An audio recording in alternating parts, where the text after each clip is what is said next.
Selamat datang dalam program 40 hari Renungan Prapaskah. Dalam perjalanan menuju Paskah, mari kita menghayati pengorbanan Kristus yang senantiasa membaharui hidup kita melalui renungan-renungan dalam buku Selamat Paskah karya Andar Ismail, terbitan BPK Gunung Mulia. Kini saatnya menyiapkan hati untuk menerima setiap pesan yang akan membimbing kita lebih dekat kepada Tuhan dengan merenungkan tema Hidup, pemberian, dan penugasan. Mengapa Anda dapat melihat dan membaca buku yang sedang Anda pegang ini?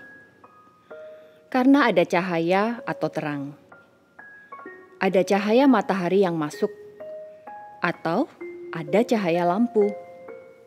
Cahaya itu menyinari buku yang sedang Anda hadapi. Lalu, cahaya itu dipantulkan oleh buku ke mata Anda. Tanpa pantulan cahaya itu, tak mungkin Anda membaca tulisan ini. Tetapi, apakah kita menyadari peranan cahaya itu? Hampir tidak pernah. Nanti kalau tiba-tiba langit menjadi mendung, atau tiba-tiba lampu listrik padam, barulah terasa betapa cahaya diperlukan. Kata orang, demikian juga dengan kesehatan badan. Mungkin Anda pernah berbaring sakit dan selama beberapa minggu tidak boleh turun dari ranjang. Pada saat-saat seperti itu, barulah terasa betapa pentingnya kesehatan badan. Demikian juga halnya dengan hidup.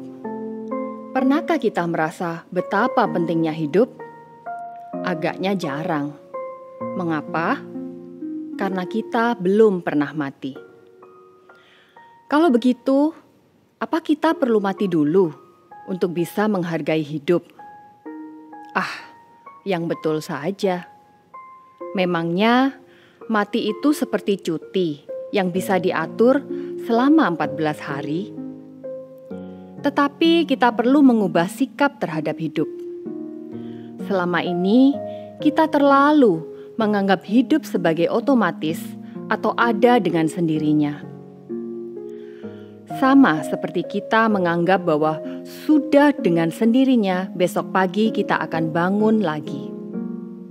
Padahal, siapa yang bisa menjamin bahwa besok pagi kita akan bangun lagi? Hidup bukan dengan sendirinya ada.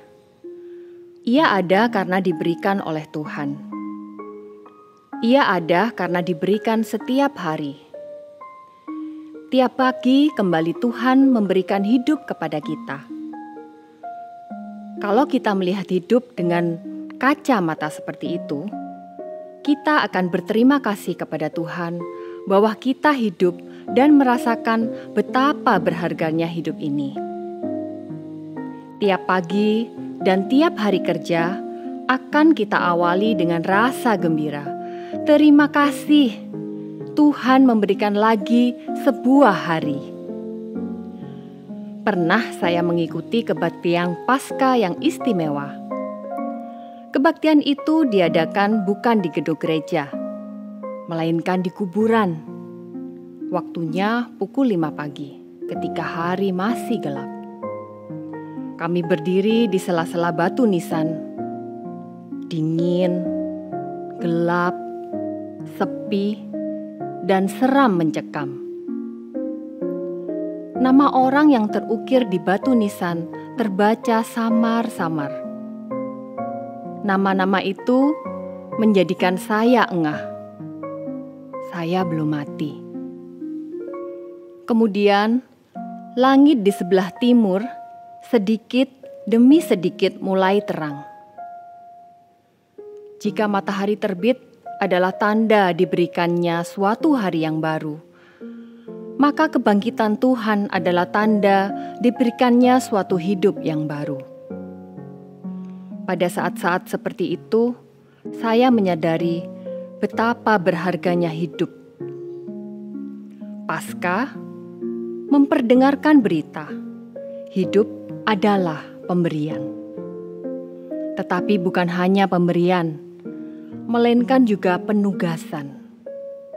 Ia menugaskan kita untuk menghidupi hidup ini, bukan asal hidup, melainkan hidup dengan bersemangat, hidup dengan bermutu. Dalam bahasa Jerman, kata Geb atau pemberian dan Aufgabe atau penugasan mempunyai akar yang sama. Hidup ini sekaligus adalah Geb und Aufgabe, pemberian dan penugasan. Cerita penciptaan sudah mengisyaratkan bahwa hidup adalah pemberian dan juga penugasan. Ada dua versi cerita penciptaan yang berbeda.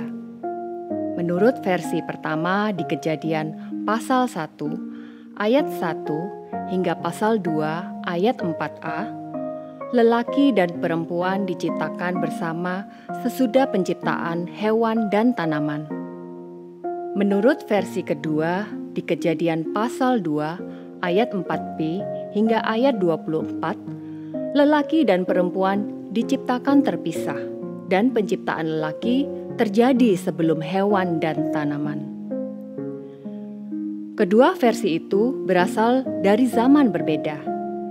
Versi pertama dari abad ke-6 sebelum Masehi, sedangkan versi kedua dari sekitar 400 tahun sebelumnya. Namun, versi-versi yang berbeda itu ternyata sama dalam berita, bahwa hidup adalah pemberian dan penugasan. Penugasan menurut versi pertama adalah, penuhilah bumi dan taklukkanlah itu. Berkuasalah atas ikan-ikan. Dalam Kejadian 1 ayat 28. Menurut versi kedua, penugasan itu adalah Tuhan Allah mengambil manusia itu dan menempatkannya dalam Taman Eden untuk mengusahakan dan memelihara taman itu. Dalam Kejadian 2 ayat 15. Begitulah, hidup adalah pemberian dan sekaligus penugasan. Kiranya renungan hari ini memperkuat iman dan menuntun kita untuk menyongsong Paskah dengan hati yang baru, penuh syukur dan harapan. GKI Manyar, Resonate God's Love.